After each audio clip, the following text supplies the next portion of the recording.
오늘 함께 나누실 하나님의 말씀은 요한복음 16장 16절에서 24절까지의 말씀입니다.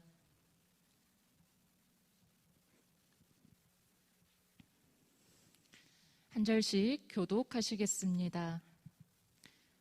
조금 있으면 너희가 나를 보지 못하겠고 또 조금 있으면 나를 보리라 하시니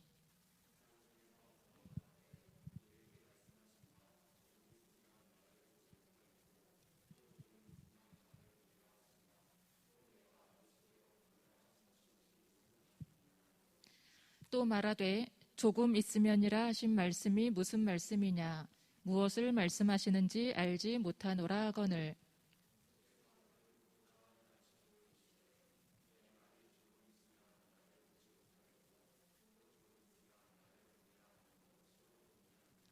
내가 진실로 진실로 너희에게 이르노니 너희는 곡하고 애통하겠으나 세상은 기뻐하리라.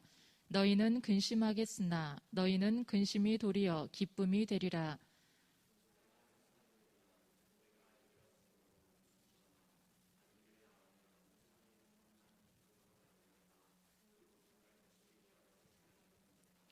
지금은 너희가 근심하나 내가 다시 너희를 보리니 너희 마음이 기쁠 것이요 너희 기쁨을 빼앗을 자가 없으리라.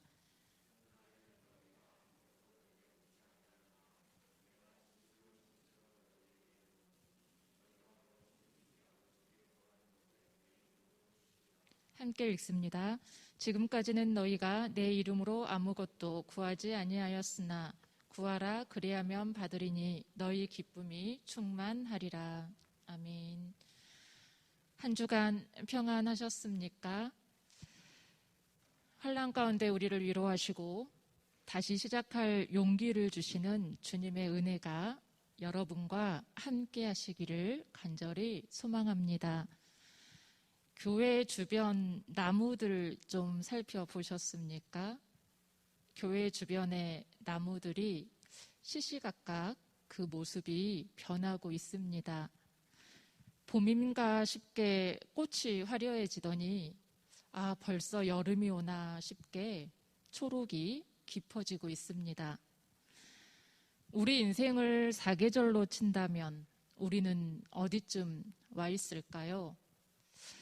그저 인생의 계절을 나이 순서로 매길 수는 없을 것 같습니다.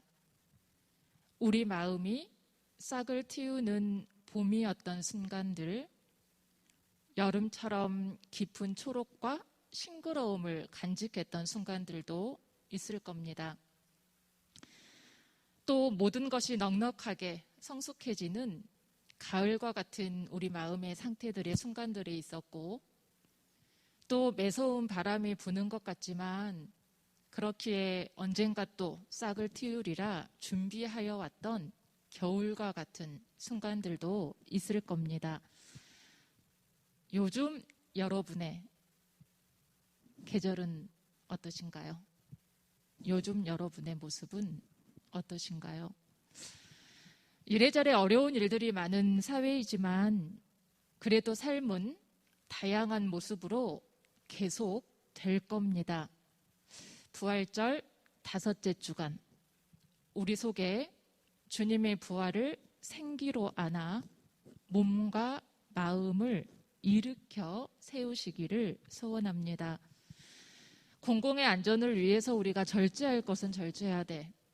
그러나 또 이미 지금 우리에게 주신 것들 속에 감사하면서 우리의 내면을 갖고 가고 이웃에게 넉넉한 품을 잃지 않는 그리스도인 우리가 되기를 기원합니다.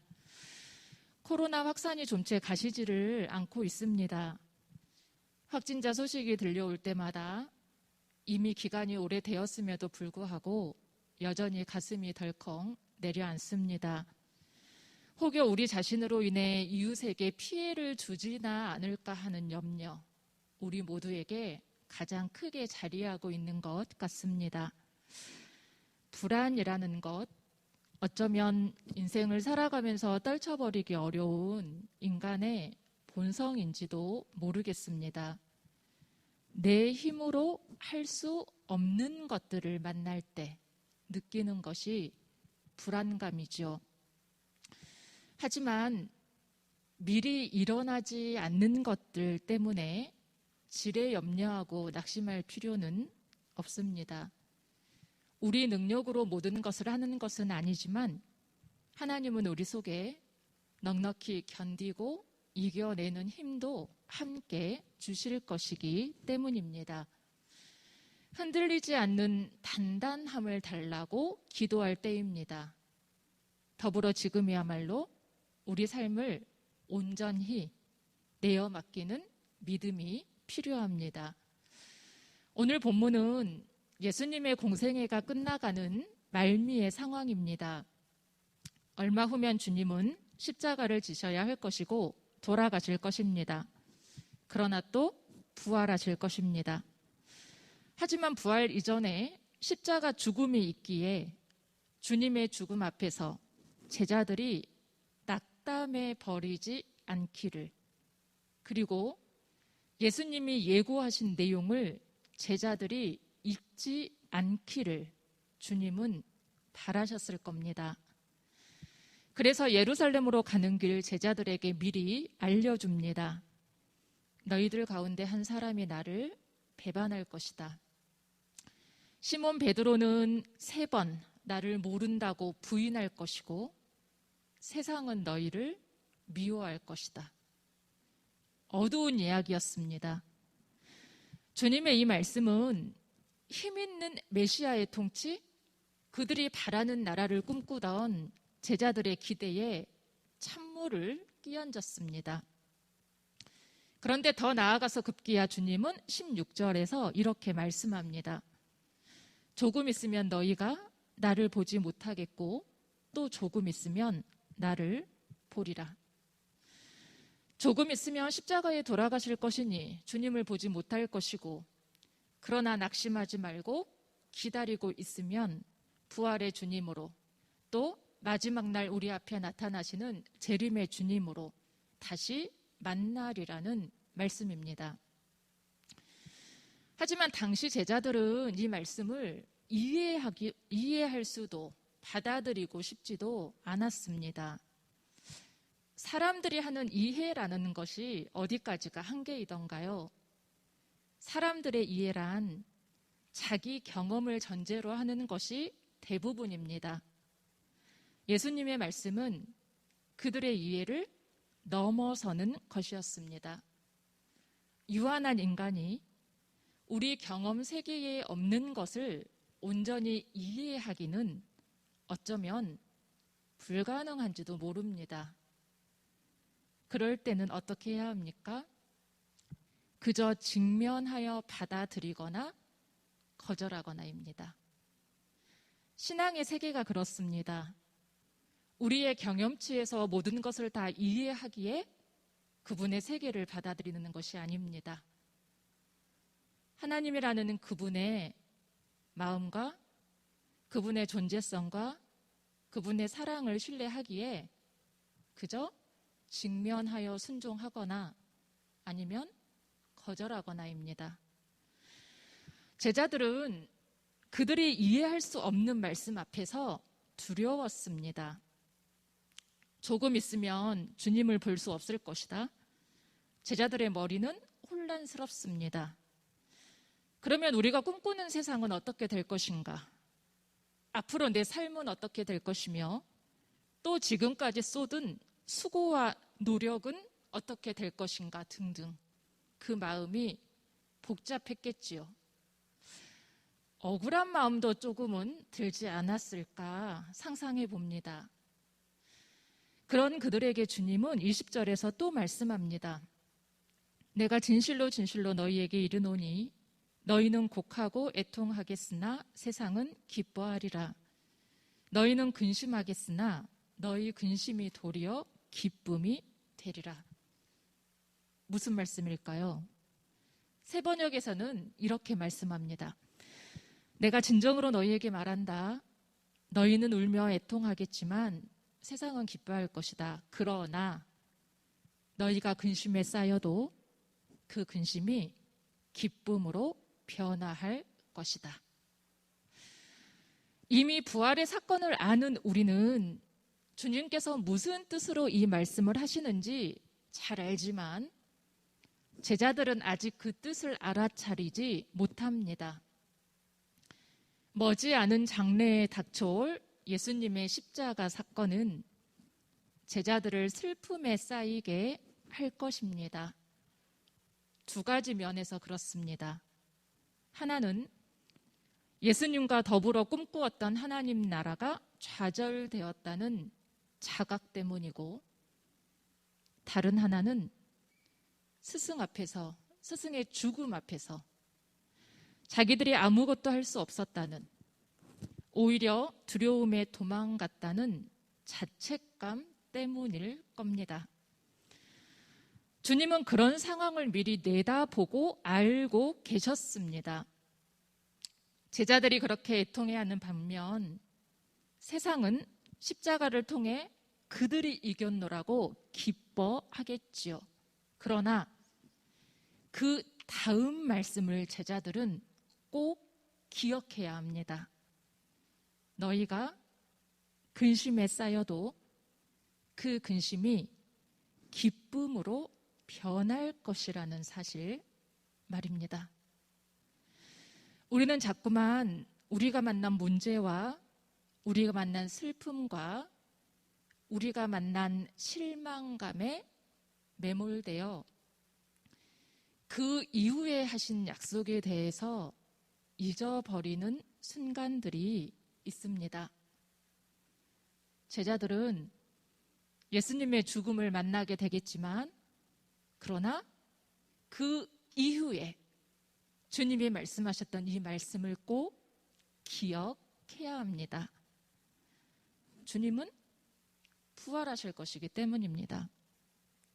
더불어 예수님과 함께 꿈꾸었던 하나님 나라 소망도 살아날 것이고, 자책으로 괴로운 그들을 주님이 다시 일으켜 세우실 것이기 때문입니다. 하나님의 어리석음이 인간의 지혜보다 낫습니다. 하나님의 약함이 인간의 힘보다 강하다고 성경은 말씀합니다. 그것이 증명된 일이 바로 십자가이잖아요. 너희가 근심하겠으나 너희의 근심이 도리어 기쁨으로 변할 것이다. 근심이 기쁨으로 변하는 것, 이 놀라운 변화야말로 하나님의 역사입니다. 우리가 고된 시간을 견디고 있을 때는 이런 변화가 실감나지 않을 수 있습니다. 우리가 너무 고된 시간들을 느끼고 있으니까요. 십자가 사건 후 부활의 주님을 만나기 전까지 제자들도 그랬으니까요. 낙심과 두려움에 빠져 문을 걸어 잠그고 집 안에 숨어 지내던 제자들처럼 우리도 그럴 수 있겠지요. 그러나 제자인 우리는 또 기억해야 합니다. 주님께서 하셨던 그 다음 말씀의 약속을요. 성경은 하나님은 눈물의 골짜기에서 샘물이 솟아나게 하는 분이시고, 상복을 벗기시고 기쁨의 옷을 갈아입히는 분이라고 시편에서 말씀하죠. 그리고 우리는 그 제자들과는 다르게 이미 주님의 부활을 알고 있습니다. 그러니 우리가 우리 삶에서의 부활 신앙에 확고히 서 있다면 언젠가 근심을 기쁨으로 변하게 하시는 그 주님의 역사를 반드시 만나게 될 것입니다. 예기치 못한 상황에서 고통이 찾아왔을 때 처음에는 사람들은 굉장히 당황하지요. 삶을 혼란스럽게 합니다. 하지만 때때로 그것은 오히려 차분하게 자기 삶을 돌아보게 만들기도 합니다. 그것이 사고이든 질병이든 실패이든 말입니다. 그리고 마침내는 삶이 고마움인 것을, 우리 주변에 있는 이들이 얼마나 소중한지를 깨닫게 되지요. 고통이라는 예상하지 못했고 반갑지 않은 상황을 만날 때, 그리고 그 고통이 내 힘에 속한 것이 아니라면 더더욱 오히려 그것을 잘 맞아들여서 그 속에 숨겨있는 하나님의 비밀을 찾아낼 수 있기를 바랍니다. 외삼촌의 집에서 오랜 종살이를 마치고 형 에서가 있는 고향으로 돌아오던 야곱을 우리는 기억합니다. 오랜 시간이 흘러서 고향으로 돌아오는 것이지만, 그러나 야곱은 본인이 형에게 저질렀던 잘못 때문에 한없이 두려웠을 겁니다. 그 형에게 사죄하는 마음으로 형에게 드릴 재물도 따로 챙겼고,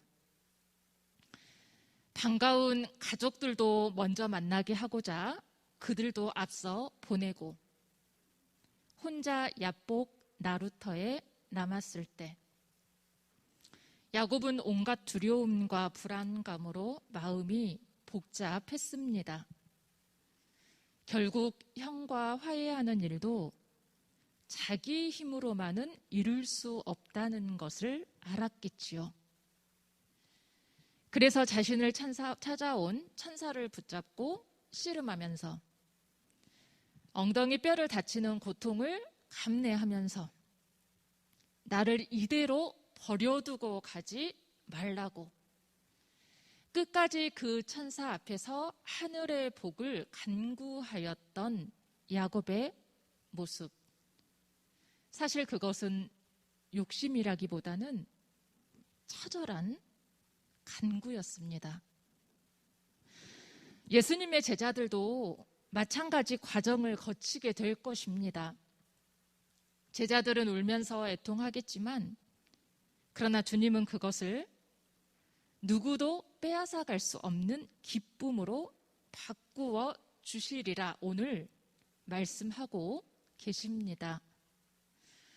십자가는 그들의 온 세상과 노력과 모든 희망이 끝난 것 같은 절망처럼 보였지만, 그러나 사실은 그것은 모두가 하나님 앞에 설 수 있는 영원한 생명으로 나아가는 문이었다는 것을 주님의 부활과 더불어 제자들은 깨달았고, 그 깨달음을 만난 순간 제자들의 삶은 전혀 새로운 존재가 되었습니다. 세상이 모르는 기쁨을 맛본 이들은 이제 더 이상 그동안 생각했던 자기 좋은 방식대로 살아갈 수가 없습니다. 이미 더 큰 세계를 알아버렸기 때문입니다. 주님의 세계를 만난 사람들이라도 살아가면서 소소한 근심이 없을 수는 없지만, 그래도 작은 것들에 마음 시달려 삶의 중심을 잃어버리지는 않습니다. 상황이 바뀌어서가 아니라 그것을 맞이하는 나라는 세상이 달라졌기 때문입니다. 나라는 세상이 추구하는 방향성이 달라졌기 때문입니다. 이제 우리의 삶의 자리를 돌아보아야 할 차례입니다. 우리 삶의 지향은 무엇입니까? 여러분, 코로나 때문에 모든 것이 중단된 상태입니까? 아닙니다. 우리의 지향점은 스탑이 아닙니다. 우리는 이 땅에 사랑과 공의와 섬김과 평등이 확산되는 하나님 나라를 여전히 꿈꾸고 있는 이들입니다. 그리고 주님은 그 하늘의 뜻에 접속하여 살아가는 이들에게 무엇이든 구하면 하나님께서 주실 것이라 하셨습니다. 오늘 본문 23절과 24절의 말씀입니다. 우리 한 목소리로 봉독하겠습니다. 23절과 4절입니다. 시작. 그날에는 너희가 아무것도 내게 묻지 아니하리라. 내가 진실로 진실로 너희에게 이르노니 너희가 무엇이든지 아버지께 구하는 것을 내 이름으로 주시리라. 지금까지는 너희가 내 이름으로 아무것도 구하지 아니하였으나 구하라 그리하면 받으리니 너희 기쁨이 충만하리라. 23절이 말씀하는 그날은 하나님께 아무것도 묻지 않아도 자명해지는 날이고 하나님의 뜻에 접속된 날입니다. 물론 궁극적으로는 주님께서 마지막 날 우리를 찾아오셨던 그 완성의 날이겠지요. 그러나 우리는 또 미시적으로는 이미 부활의 주님의 사건, 그 앞에서 십자가가 슬픔이 아니라 기쁨이었던 것을 자명하게 깨닫는 그 날입니다. 십자가 앞에서 우리는 이미 알았습니다. 죽음은, 슬픔은 그것이 모든 것이 끝나버린 절망과 근심이 아니었던 것을, 그것으로부터 이제 새로운 세상의 시작이었던 것을 우리는 이미 알았습니다. 우리가 하나님의 뜻을 이루기 위해 필요한 것들을 구하시기를 바랍니다. 하나님이 우리와 함께 가기 원하시는 그 하나님 나라 뜻을 놓치지 않기를 원합니다. 하나님 나라를 살기 위해 우리에게 꼭 필요한 것들은 어떤 것들이 있습니까? 하나님을 향한 경외심, 내적인 평안, 신뢰, 기쁨, 감사, 타인에 대한 존중, 사랑, 희망, 연대의식, 연민, 일용할 양식 등등. 우리가 그 펼쳐질 하나님 나라를 위해 진실하게 구한다면 주님은 이 모든 것들을 반드시 주실 것입니다. 슬픔과 근심이라는 재료로 감사와 기쁨이라는 삶을 빚어가는 우리가 되기를 소원합니다. 세상이 보여주는 혼란스러움이라는 재료 속에서 그러나 여전히 펼쳐지고 있는 하나님 나라로 우리의 삶을 아름답게 빚어가기를 소원합니다. 우리 삶이 끝까지 부여잡는 희망 위에서 매일 더 아름답게 다듬어져 가기를 소망합니다. 개인에게든 사회에든 직면한 고통을 기쁨으로 바꾸실 주님을 믿으며 나의 삶을 가꾸고 이웃을 향해 나아가는 모두가 되시기를 주님의 이름으로 간절히 축원합니다. 기도하시겠습니다. 사랑하는 하나님, 오늘도 우리가 이 땅 위에 서 있지만 여전히 하나님 나라를 꿈꿀 수 있도록 불러주신 은혜를 감사합니다. 하나님, 우리가 살아가는 세상에는 한 주간 또 많은 일들이 있었습니다.